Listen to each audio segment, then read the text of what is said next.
Kepoin keluarga orang lain bikin gak bahagia loh. Harus diakui di zaman serba sosmed ini emang sulit untuk gak kepo sama kehidupan orang lain. Lihat keluarga teman, keluarga artis, keluarga kecil orang lain, selalu menarik untuk kita cari tahu. Tapi tahu nggak ibu-ibu, kadang kekepoan kita itu yang justru bikin kita sulit bahagia. Gara-gara kepo sama kehidupan orang lain, terus membanding-bandingkannya, akhirnya kita jadi nggak bersyukur dengan apa yang kita punya.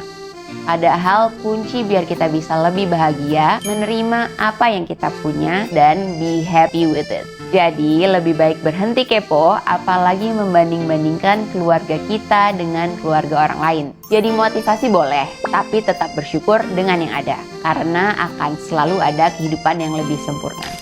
Benar nggak Bu Ibu? Atau punya pendapat lain? Yuk tulis di kolom komentar.